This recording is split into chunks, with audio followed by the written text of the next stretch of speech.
Hello, good morning to everyone. I am Raju Thakre and welcome in Excellent Academy Kurani. तो आज मैं आपके लिए बहुत ही एक इम्पोर्टेंट सा वीडियो लेकर के आया हूँ कि जो आपको 11th क्लास के लिए एंड आपको नीट के लिए एंड स्पेशली जेईई के लिए बहुत बेनिफिशियल होने वाला है, क्योंकि बहुत बेसिक टॉपिक है, छोटा सा टॉपिक है, बहुत इंपॉर्टेंट टॉपिक है। किसी इंपेरिकल फार्मूला, तो आज मैं आपको तीन चीज़ों के बारे में डिस्कस कराऊंगा। Empirical formula, percent of composition and उसके बाद में इंपेरिकल परसेंट ऑफ कंपोजिशन से मॉलिक्यूलर फार्मूला का कैसे डिटेक्शन होता है। इन चीज़ों के बारे में आज आपको डिस्कस करवाना है। तो गाइस ये सब चीजें जो है थोड़ा सा कॉम्प्लिकेटेड सा बन जाता है, लेकिन बहुत आसान और सरल तरीके से मैं आपको बताने का क्या करूंगा, प्रयास करूंगा। तो सबसे पहले बच्चों हम समझने का प्रयास करेंगे कि सबसे पहले इंपेरिकल फार्मूला होता क्या है। सबसे पहले इस चीज को समझ लेते हैं। अभी तक के आपने मॉलिक्यूलर फार्मूला सुने होंगे। मॉलिक्यूलर फार्मूला सबको समझ में आता है कि गिवन कंपाउंड जो दिया गया है, आपको कोई पूछता है कि वाटर का मॉलिक्यूलर फार्मूला कौन सा कितना है, क्या है, तो आप आसानी से बता देते हो कि सर वाटर का मॉलिक्यूलर फार्मूला क्या है, H2 है। लेकिन वही आपको अगर मैं इंपेरिकल फार्मूला पूछूंगा तो शायद ये आपके लिए एक नई चीज होगी, क्योंकि 11th में एक नई चीज ऐड हो जाती है, इंपेरिकल फार्मूला। और क्या इंपॉर्टेंस होता है इंपेरिकल फार्मूला का, ये भी आज के लेक्चर में आपको पता चलेगा। क्योंकि आपको अगर परसेंटेज कंपोजिशन दिया गया है और उससे अगर मान के चलो कि आपको मॉलिक्यूलर फार्मूला का डिटेक्शन करना है, तो आप डायरेक्ट मॉलिक्यूलर फार्मूला नहीं निकाल सकते, उसके लिए पहले इंपेरिकल फार्मूला निकालना होता है। तो मैं आपको सबसे पहले आज समझाऊंगा कि इंपेरिकल फार्मूला में होता क्या है। तो सबसे पहले आज हम हेडिंग देंगे इंपेरिकल फार्मूला। पहले इस चीज को समझ लेते हैं। अब इंपेरिकल फार्मूला में होता क्या है, सबसे पहले बता दूं कि इंपेरिकल फार्मूला जो होता है एक सिंपलेस्ट रेशो होता है। It is simplest ratio. क्या बोला मैं, सिंपलेस्ट रेशो। वो भी कैसा सिंपलेस्ट रेशो, लेकिन किसमें, सिंपलेस्ट होल नंबर रेशो बोल देता है इसको। चलो आसान कर देता हूं, सिंपलेस्ट होल नंबर रेशो। मतलब कहीं भी किसी भी प्रकार से पॉइंट में रेशो नहीं आना चाहिए, रेशो पॉइंट में नहीं आना चाहिए, मतलब होल नंबर होना चाहिए। Whole number ratio of constituent element. किसका, कॉन्स्टिट्यूएंट एलिमेंट का। कॉन्स्टिट्यूएंट एलिमेंट बोलो या एटम्स बोलो, क्या बोलो, एटम्स। एलिमेंट भी बोल सकते हो या एटम्स भी बोल सकते हो आप। किसका, एनी कंपाउंड, किसी भी कंपाउंड का, किसी भी कंपाउंड का जो सिंपलेस्ट रेशो का होल नंबर में आएगा, उस सिंपलेस्ट होल नंबर में आने वाले रेशो को हम लोग क्या बोलते हैं, हम लोग क्या बोलेंगे, इंपेरिकल फार्मूला। अब एग्जांपल में आपको बताता हूं, चलो सरल तरीके से आपको एग्जांपल में बताता हूं। अगर मैं कोई भी कंपाउंड ले लूं, चलो मैंने कंसीडर कर लिया N-ब्यूटेन ले लिया। चलो N-ब्यूटेन, आपको इसका मॉलिक्यूलर फार्मूला मालूम है। N-ब्यूटेन का मॉलिक्यूलर फार्मूला C4H10 होता है।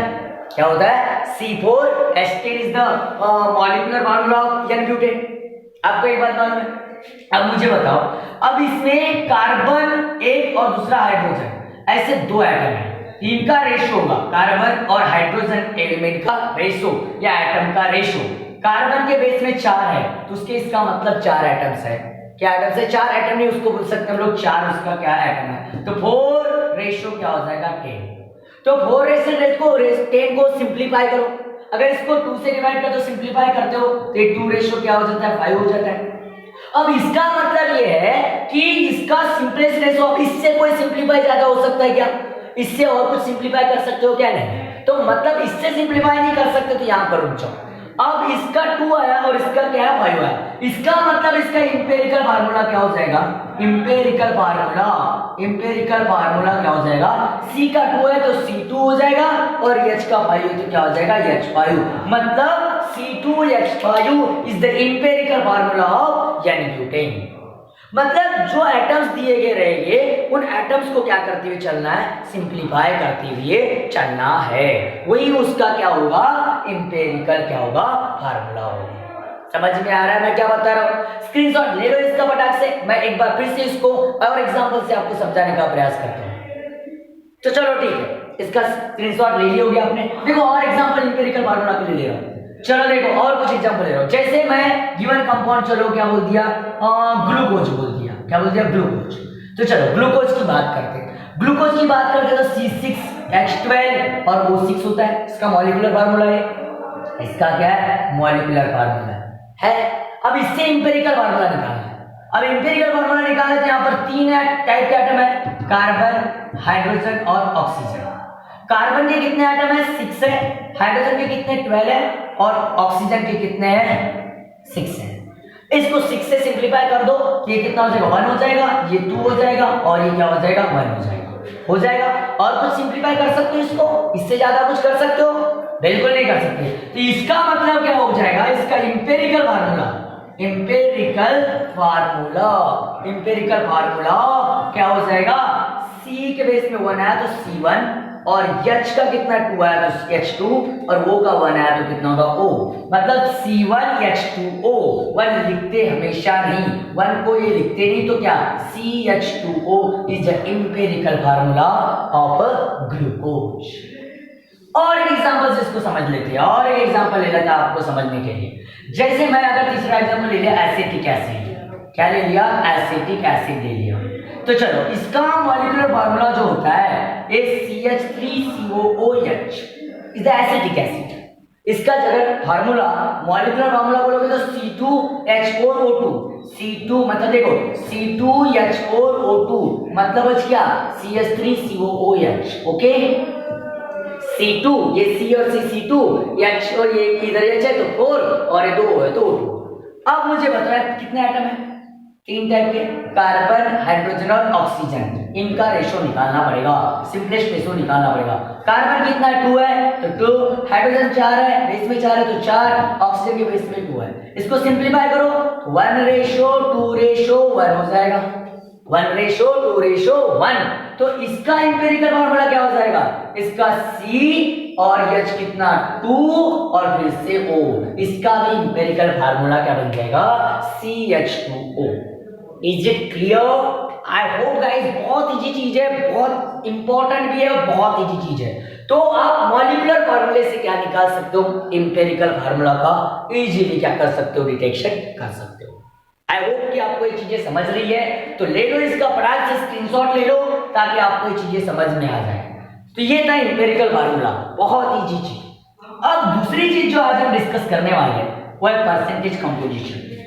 अब परसेंटेज कंपोजिशन यानी क्या होता है, अब इस चीज को समझते हैं।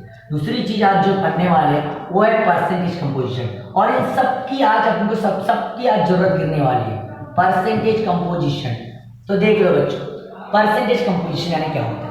तो परसेंटेज कंपोजिशन मतलब किसी भी अगर गिवन कंपाउंड में अगर एटम्स है, एलिमेंट है, तो वो एक परफेक्टली वेट से क्या होते हैं बॉन्ड, वो फिक्स्ड होता है। ये लॉ ऑफ प्रोपोर्शन बता रहा था। लॉ ऑफ प्रोपोर्शन ये बताता है कि गिवन कोई भी कंपाउंड होगा उसके अंदर में उनका जो क्वांटिटी होगी, उनकी क्वांटिटी एक क्या होगी, फिक्स्ड होगी और एक सिंपल रेशियो में फिक्स्ड होगी।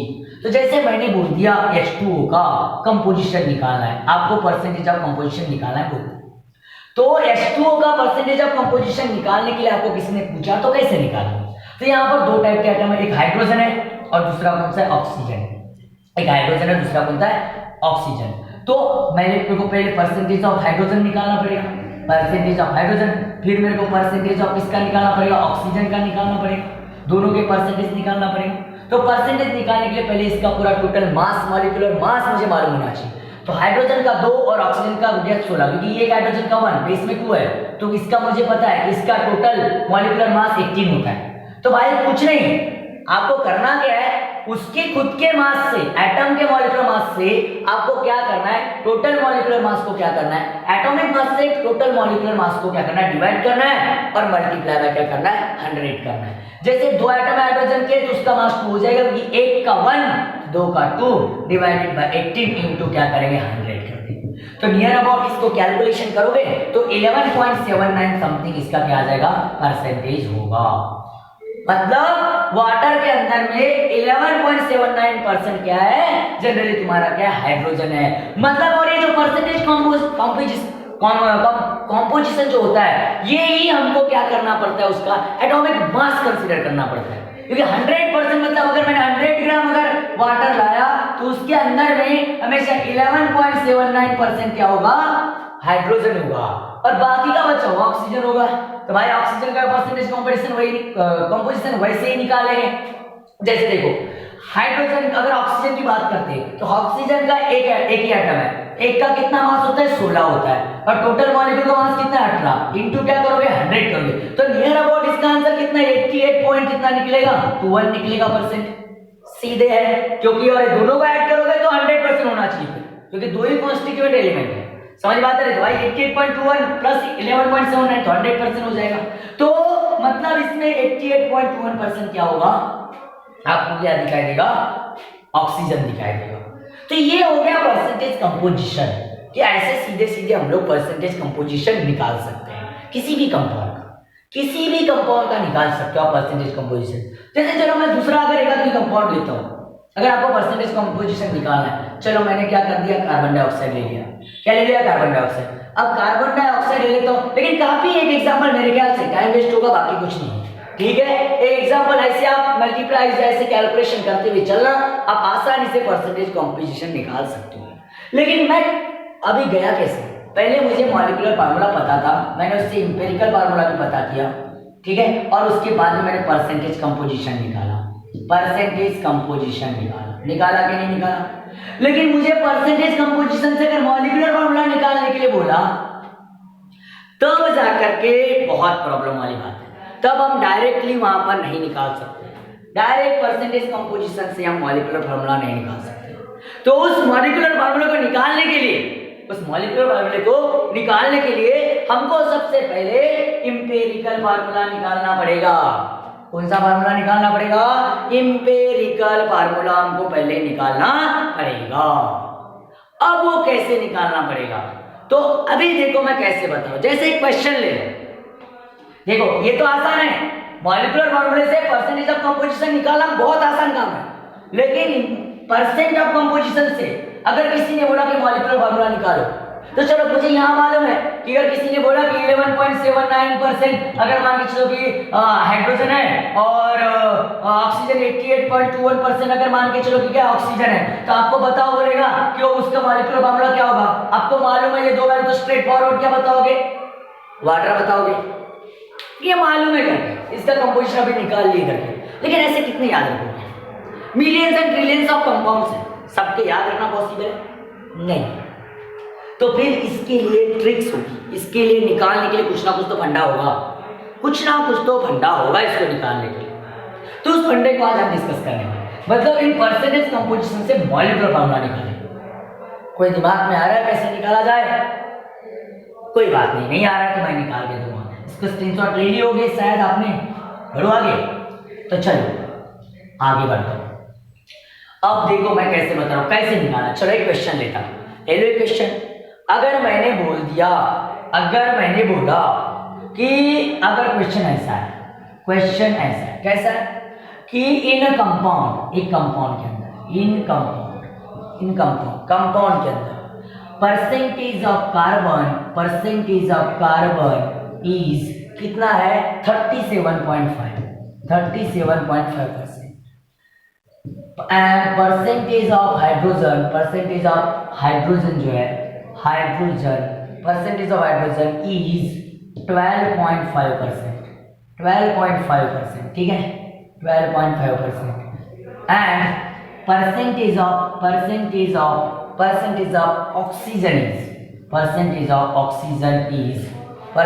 Oxygen is 50%। कितना परसेंट, 50%। फाइंड आउट, अब क्या बोल रहा है देखो, फाइंड आउट, क्या बोल रहा है देखो, फाइंड आउट करने के लिए बोल रहा है। फाइंड आउट क्या करना है आपने को देखो, फाइंड आउट इंपेरिकल फार्मूला, क्योंकि मैंने पहले ही बोला मॉलिक्यूलर फार्मूला को निकालने के लिए सबसे पहले हमको इंपेरिकल फार्मूले को निकालना पड़ेगा, तभी हम उससे मॉलिक्यूलर फार्मूला निकाल सकते हैं, अन्यथा मॉलिक्यूलर फार्मूला नहीं निकाल सकते।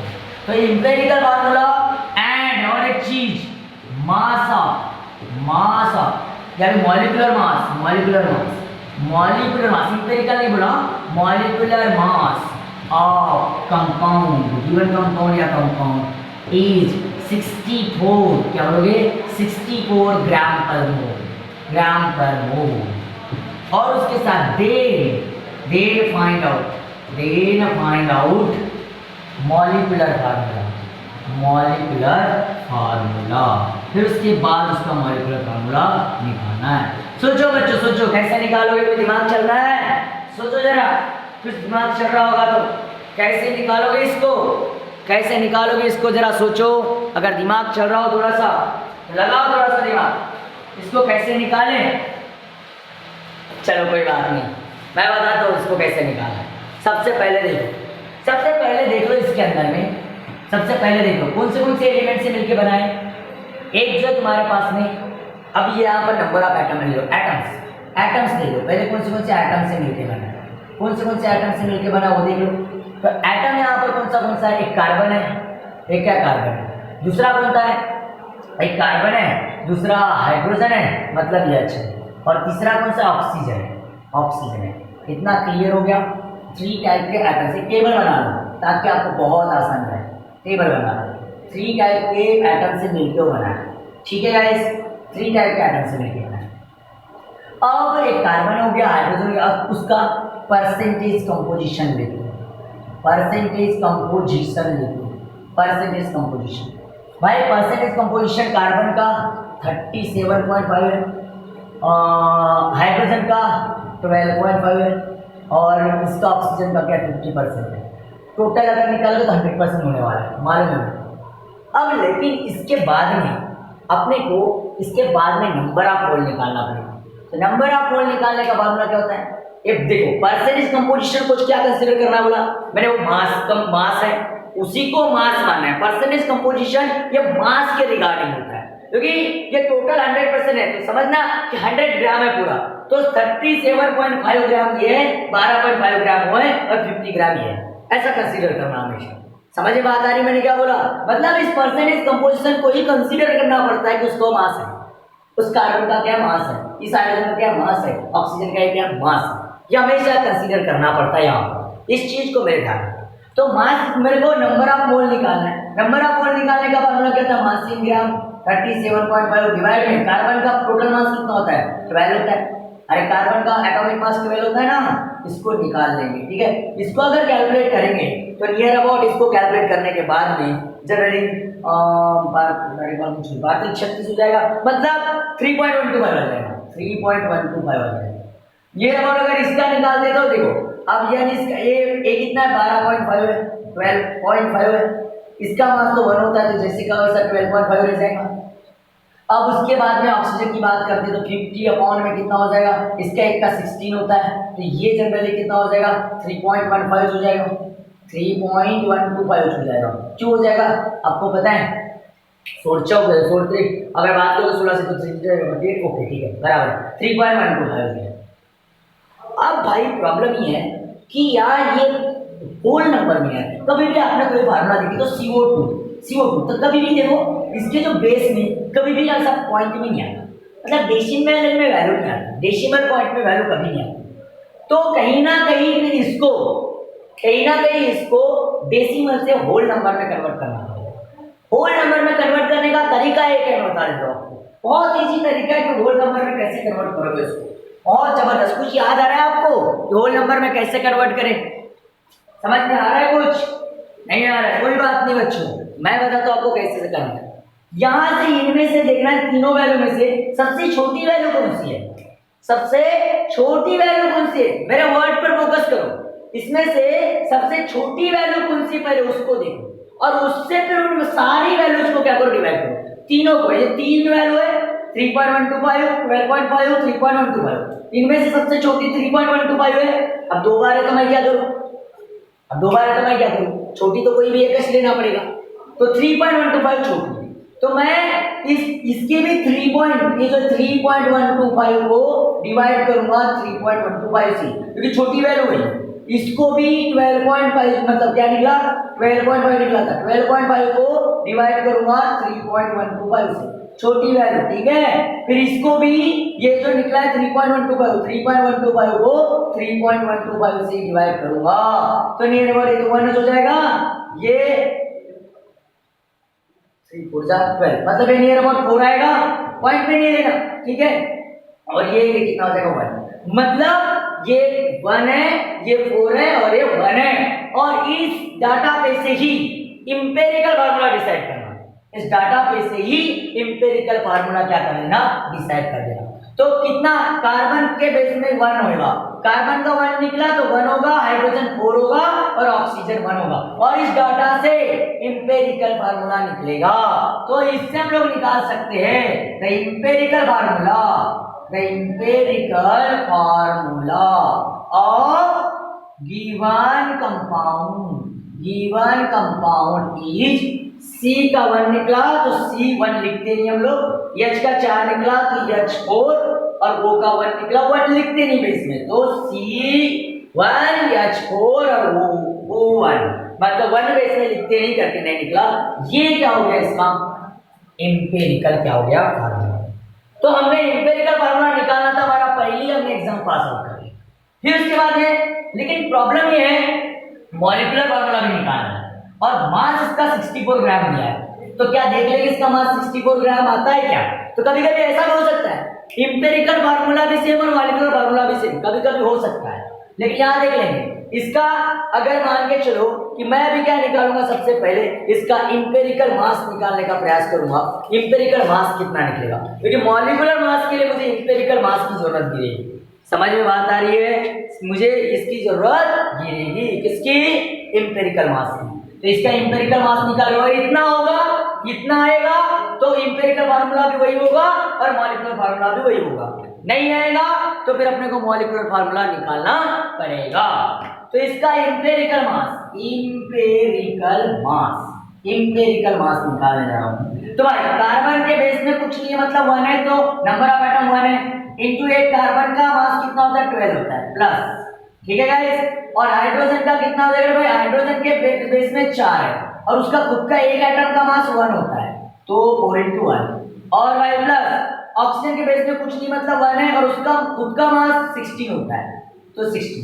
ये क्या हो जाएगा 12 + 4 प्लस कितना हो जाएगा 16, तो ये हो गया तुम्हारा कितना हो जाएगा 32 जो है, अरे आओ 32 ग्राम, मतलब इंपेरिकल मास कितना निकला 32 ग्राम, मतलब इंपेरिकल फार्मूला ही मॉलिक्यूलर फार्मूला नहीं है, 32 ग्राम ही निकला।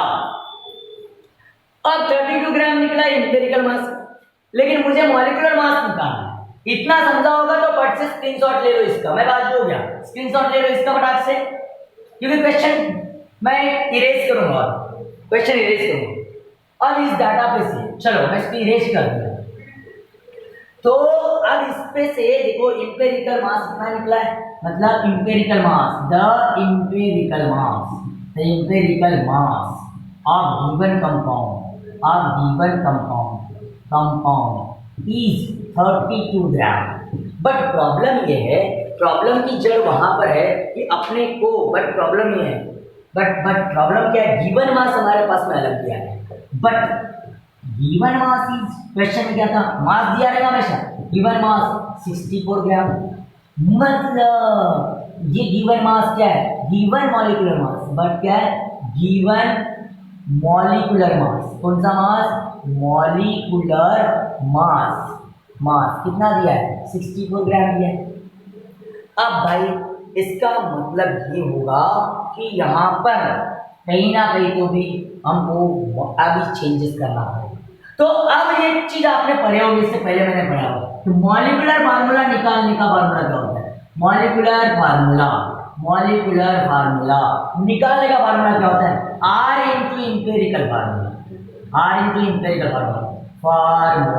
यहाँ R जो है यार, ये कोई n लेगा, मैंने R लिया है, फैक्टर चूज करना है, क्या चूज करना है, फैक्टर, कोई फैक्टर ले लिया अपने तरफ से मैंने R, तो R को बाहर निकाल, और R यानी क्या होता है, वो R फैक्टर यानी क्या होता है, R एक फैक्टर है, और R फैक्टर यानी क्या होता है, वो क्या होता है, मोलर मास, क्या होगा, मोलर मतलब मॉलिक्यूलर मास और किसका, इंपेरिकल मास का रेशियो होता है, इंपेरिकल मास।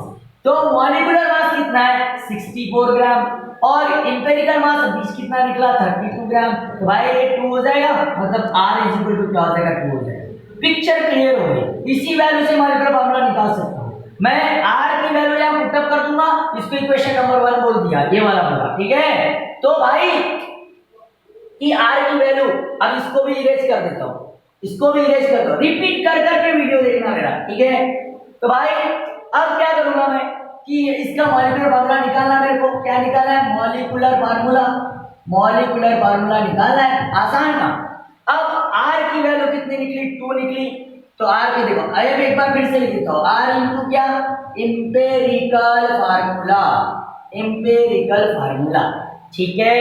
अब इंपेरिकल फार्मूला क्या निकला आपके पास में, ये CH4O मतलब C1H4 और O है, तो R की वैल्यू 2 है, अब इस निकाले, और इनटू क्या हो जाएगा, CH4 और O मतलब C1H4 और O1, तो भाई ये C2 हो जाएगा और ये H8 हो जाएगा और ये O2 हो जाएगा। तो इसका मतलब ये हो गया मॉलिक्यूलर फार्मूला, क्या बोलेंगे, molecular formula of given compound, given compound is C2H8O2। इस तरीके से हम लोग परसेंटेज कंपोजिशन से हम लोग मॉलिक्यूलर फार्मूला निकाल सकते हैं। तो इसके लिए इंपेरिकल फार्मूला पढ़ना जरूरी था। इंपेरिकल फार्मूले अगर हमको पता है तभी जाकर के हम लोग क्या निकालेंगे, मॉलिक्यूलर फार्मूला। तो मॉलिक्यूलर फार्मूले के लिए एक बात याद रखना, पहले परसेंटेज कंपोजिशन किया है, पहले इंपेरिकल फार्मूला निकालो और फिर इंपेरिकल फार्मूले से फिर क्या निकालो, मॉलिक्यूलर फार्मूला निकालो। आई होप कि गाइस आपको चीजें समझ में आई होगी, आई थिंक सो। तो ले लो इसका फटाक से स्क्रीनशॉट, मैं बाजू जाता हूँ, ले लो गाइस फटाक से स्क्रीनशॉट, इसका ले लो स्क्रीनशॉट।